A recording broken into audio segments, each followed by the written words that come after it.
সাবেক আইনমন্ত্রী আনিসুল হক গতকাল দুইজন কট খেয়েছে মাশাআল্লাহ। দুইজনই নৌকার প্রার্থী, দুইজন নৌকাতে ডেডিকেশন কাকে বলে দেখেন, ডেডিকেশন। যেখানে দল করেছি সেখানে আমি মরবো, যেই জিনিসটা আমার প্রতীক ওখানে আমি মরবো, ওখানে আমি বাঁচবো। তারা নৌকাতে ধরা খেয়েছে। এখন দেখেন, এটা দেখার পর আমার কাছে অবাক লাগছে এইটা যে মানুষ যখন জুলুম করতে করতে সীমা পার করে ফেলে তার শাস্তি এমনভাবে আসে সে কল্পনাই করতে পারে না, ঠিক কিনা বলেন? আচ্ছা, এই যে সালমান এফ রহমান, সাবেক আইনমন্ত্রী আনিসুল হক, তারা কি কখনো ভেবেছে যে মাত্র এক সপ্তাহ পরে আমাদের পুরো জীবনে এইরকম কট নেমে আসবে? কখনো ভাবেই নাই তারা। দেখেন, সালমান এফ রহমানকে আমরা অনেকেই বলি দরবেশ বাবা, কি সুন্দর পাঞ্জাবি পায়জামা, সাদা দাড়ি, বাপ রে বাপ, হোয়াট এন অ্যামেজিং পারসন। দেখলে মনে হবে ইয়ার ইয়ে তো अभी के अभी जन्नत से भाग के आई है दुनिया में। তো আমি দেখলাম যে সে, আমি জানি না সে কোন পন্থের কোন পন্থী সে, তো দেখলাম মার্শাল্লাহ দাড়িটা সব কামাই ফেলছে, কি একটা অসহায় লাগছে।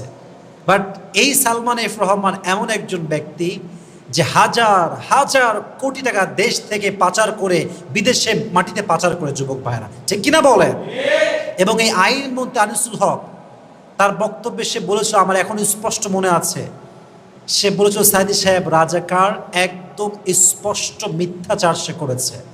এই জন্য আমরা সবাইকে বারবার রিমাইন্ডার দেই, আল্লাহ কাউরে ধরে না, ধরলে আল্লাহ ছাড় দেয় কিন্তু ছেড়ে দেয় না। এখন এখান থেকে শিক্ষাটা হচ্ছে একটাই, আল্লাহ তাআলা বলেছেন ইন্না বাতশা রাব্বিকা লাশাদীদ, indeed and verily the punishment of your Lord is very painful. আল্লাহ যখন কাউরে ধরে আল্লাহর পাকড়াও বড় কঠিন হয়।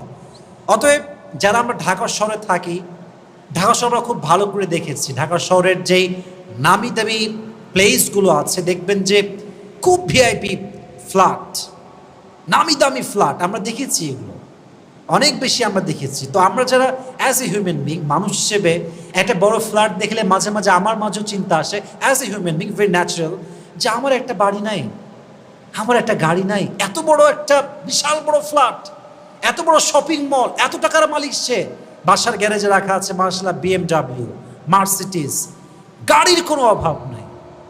আফসোস লাগে আমাদের যে আহা, আমার কেন নাই? এখন আপনাদের শিক্ষা, আমার শিক্ষা, আমারও শিক্ষা, আপনারও শিক্ষা, হারাম কামাই যে করে সে বাহ্যিক কিছুটা সময় শান্তি পায়, বাট সময় আসে এমন, অধপতন এমনভাবে শুরু হয় হারাম কামাই করলে, একদিন সে ইন্দুরে গর্ত পালানোর জন্য খুঁজে পায় না, যুবক ভাইরা, ঠিক কিনা বলেন? সাইদি সাহেবের কথাই আজকে সত্যি হয়েছে।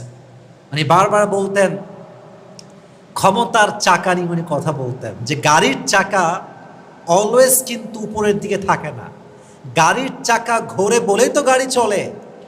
উনি বলতেন যারা আজকে ক্ষমতার চাকা উপরে আছে বলে, দল ক্ষমতায় আছে বলে নির্যাতন করছেন, জুলুম করছেন, মেরে খাচ্ছেন, বেআইনি কাজ করছেন, সুদ খাচ্ছেন, ঘুষ খাচ্ছেন, সময় আসবে এমন যেদিন আপনি ইন্দ্রের গর্ত পালানোর জন্য খুঁজে পাবেন না, যুবক ভাইরা, ঠিক কিনা বলেন? এটা ওনার ভবিষ্যৎবাণী ছিল এবং সত্য এটাই হয়েছে, এটাই বাস্তবে রূপ ধারণ করে, যুবক ভাইরা। অতএব বোঝা গেল আগামীতে যারা নেক্সট মন্ত্রী হবেন, মিনিস্টার হবেন, মেয়র হবেন, MP হবেন, পুলিশের প্রধান হবেন, মাথায় রাখবেন বেনজির আহমদ হইলে কিন্তু চলবে না। এদেশে বেআইনি কাজ করে ছাড় পাওয়া যাবে না। এদেশে মানুষ এখন সোচ্চার হয়েছে, প্রতিবাদী হয়েছে, তারা এখন জুলুম অত্যাচারের বিরুদ্ধে রুখে দাঁড়াতে শিখে গেছে, যুবক ভাইরা, ঠিক কিনা বলেন? এই জন্য আমাদের মেসেজটা হচ্ছে আল্লাহ কাউরে ধরে না, ধরলে আল্লাহ। আরেকটা কথা আমি সবাইকে বলতে চাই, হারাম কামাই যে করে তাকে দেখে আপনি কখনো মন খারাপ করবেন না।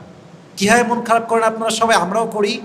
তার যে চলাফেরা, তার যে শান শৌকত, তার যে দাপট, তার যে ড্রেস, তার যে গেট আপ, তার যে গাড়ি, তার যে রুম, তার যে লাক্সারিয়াস লাইফ লিডিং স্টাইল, আমরা আফসোস করি মধ্যবিত্ত পরিবারের মানুষগুলো যে আমার কেন এই লাইফটা নাই, আমার কেন এই জীবনটা আমি পাচ্ছি না, আমার কেন কোটি টাকা ব্যাংকে নাই।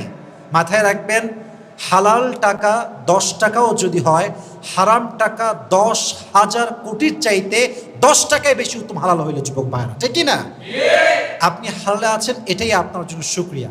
এবং আমরা আমাদের যারা মুরব্বী আছে, আমার বাবা, আমাদের যারা মুরব্বীরা সবসময় ওনারা বলতেন যে এই যে জুলুমটা দেশে চলছে এটার বিচার একদিন হবে, হয়তো আমরা দেখতে পারবো না। আমার বাবাও বলতেন যে হয়তো আমরা দেখতে পারবো না, বাট পতন একদিন হবে, এই জুলুমের শেষ একদিন হবে, বিচার একদিন হবে। আমার বাবা প্রায় আমাকে কথা বলতো। কিন্তু দেখেন, এদেশের মানুষ আমরা কখনো ভেবেই উঠতে পারি নাই যে আমাদের বিজয় এবং জুলুমের শাস্তি আমরা এত দ্রুত দেখতে পারব। সালমান এফ রহমান, সাবেক আইনমন্ত্রী আনিসুল হক, আর একজন আমি উল্লেখ করছি আজকের এই আমাদের প্রোগ্রামে, তার নাম হচ্ছে আমাদের হ্যান্ডসাম বয় ওবায়দুল কাদের সাহেব। ওনাকেও ধরতে হবে খুবই শীঘ্রই। আমি জানতে পেরেছি আজকের নিউজে এনায়েতুল্লাহ আব্বাস সাহেব বললেন যে সে নাকি যশোরের ক্যান্টনমেন্টে আছে। আমার কথা হচ্ছে এই যে দেশ স্বাধীন হয়েছে, বাট স্বাধীন দেশকে রক্ষা করা কিন্তু খুব বড় টাফ একটা বিষয়। কথা কি বোঝা যায় যুবক ভাইয়েরা? যদি প্রত্যেকটা মন্ত্রীকে আইনের আওতায় আনা হয়, কোর্টে হাজির করা হয়, আমার যেটা বিশ্বাস, এটা আমার পার্সোনাল পয়েন্ট অফ ভিউ, তারা যে ষড়যন্ত্র করছে, এই সংখ্যালঘুকে আঘাত করো, হিন্দুদের মন্দির ভেঙে দাও, এইটা করো সেইটা করো, সবগুলো জেলে ভরলে, কট খাইলে কোনো বেইমানি তারা করতে পারবে না দ্বিতীয়বারের জন্য। যুবক ভাইরা ঠিক কিনা বলেন? এদেরকে দ্রুত আইনের আওতায় আনতে হবে। এজন্য ক্ষমতা চিরকাল থাকে না। আমি প্রত্যেকটা আইনজীবী যারা আছেন সবাইকে বলবো, পুলিশ, আর্মি, র্যাব, সেনাবাহিনী সবাইকে আমার আবদার, অতি দ্রুত সবাইকে, যারা বেআইনি কাজ করেছে সবাইকে আপনার আইনের আওতায় নিয়ে আসেন। সবাই একসঙ্গে ধরা খাইলে বাংলাদেশের যে স্বাধীনতা আমরা অর্জন করেছি এটা রুখে দেওয়ার সাধ্য আর কারো থাকবে না। ঠিক কিনা বলেন?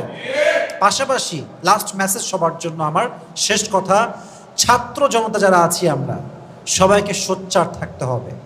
রাজপথ ছাড়া যাবে না, কারণ রাজপথ ছাড়লেই আবার বিপদ যুবক ভাইরা আসতে পারে কি পারে না।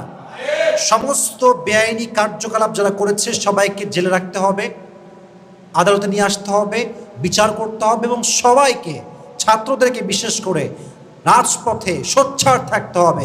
কোনো প্রকার কোনো মন্ত্রী এমপি টাকা দিয়ে যেন কোনো প্রকার কোনো সাহস ষড়যন্ত্র না করতে পারে, আমাদের সর্বোচ্চ রুখে দাঁড়াবার চেষ্টা করতে পারে। আছেন তো ইনশাআল্লাহ?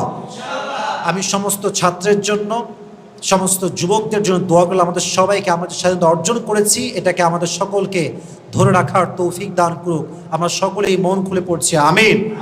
পাশাপাশি আমরা এটাও দোয়া করছি আমাদের দেশ যেন পরিপূর্ণ একটি ইনসাফ ভিত্তিক রাজ্য কায়েম হয়, কোরআনের সংবিধান চালু হয়, এবং আমরা যেন বিশ্বনবীর সুন্নাহ অনুযায়ী, মদিনার সনদ অনুযায়ী দেশ তাতে পারে আমাদের সে তৌফিক দান করুক। সকলে আমরা মন খুলে পড়ছি আমিন।